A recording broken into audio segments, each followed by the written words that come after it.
Wakil Presiden Gibran Rakabuming Raka resmi ditugaskan untuk menangani kasus yang cukup kompleks dan paling sensitif di Indonesia.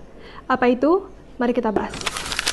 Halo Sobat Figur, kembali lagi bersama Figur Public ID, dan saat ini kita bakal membahas pembahasan yang cukup kompleks ya, yaitu tentang penugasan Gibran ke Papua. Tapi tunggu dulu, ini bukan sekedar kedatangan biasa atau sekedar seremonial biasa, melainkan ini merupakan amanat langsung yang tertera dalam Undang-Undang Otonomi Khusus Papua, tepatnya pada pasal 68A dalam UU Nomor 2 Tahun 2021, yang menyebut bahwa percepatan pembangunan Papua merupakan tanggung jawab dari Wakil Presiden Republik Indonesia sebagai koordinator nasional.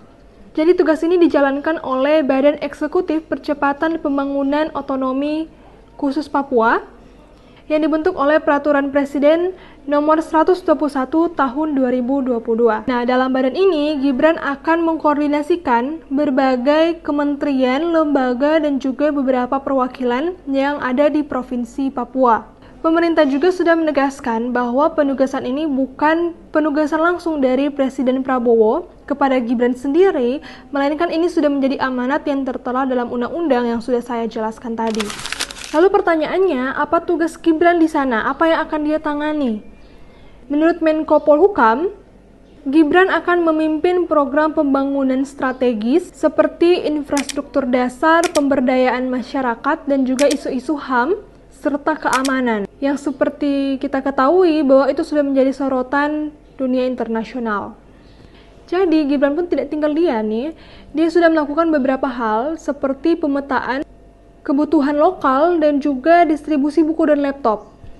Di sini juga sudah melakukan evaluasi makan siang gratis. Jadi ternyata akan diberlakukan yang namanya makan siang gratis di Papua.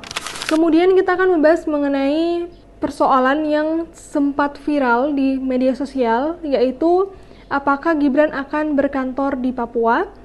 Hal ini ternyata sudah diklarifikasi oleh Kemendagri bahwa yang akan dibangun di sana yaitu sekretariat Badan Percepatan, bukan kantor kedua untuk Wakil Presiden Gibran. Jadi di sana akan dibangun sekretariat Badan Percepatan saja. Tentu hal ini membuka harapan baru bagi masyarakat Papua yang merasa tertinggal. Dan jika ini menjadi kenyataan dan dijalankan dengan baik, tentu ini akan menjadi perhatian khusus bagi masyarakat terhadap pusat, bagaimana mereka ternyata masih mempedulikan bagian timur Indonesia dan bukan hanya sekedar janji-janji politik saja. Seperti yang ditulis dalam The Jakarta Post, ini saya akan bacakan. This is not just a political experiment, it's a moral test of our national commitment to peace and justice in Papua. Nanti saya akan sertakan linknya di description box. Jika kalian penasaran dengan informasi lebih lengkapnya, bisa kalian lihat dari sumbernya langsung. Dan saat ini saya akan memberikan pandangan pribadi saya tentang program ini. Tentu kita semua bisa memberikan pandangan pribadi, pendapat pribadi, dan bebas untuk berpendapat juga. Nah, untuk pendapat saya, menurut saya ini merupakan langkah positif yang dilakukan oleh Wakil Presiden kita di tengah kritik elit yang hanya fokus pada pusat atau kota-kota besar saja seperti Jakarta. Kehadiran dari Wapres ini memberikan tanda kepada masyarakat bahwa ternyata negara masih memperdulikan saudara-saudara kita yang ada di Papua. Apalagi pendekatannya bukan hanya soal infrastruktur saja atau pembangunan, tapi juga soal masalah sosial seperti HAM dan juga kebudayaan lokal yang ada di sana. Tentu ini masih menjadi tantangan besar karena perlunya kepercayaan masyarakat sana untuk ikut berkontribusi dalam membangun daerah mereka. Jadi bagaimana menurut kalian? Apakah penugasan Gibran ini akan membawa bentuk nyata untuk Papua atau tugas ini terlalu berat untuk Wakil Presiden muda?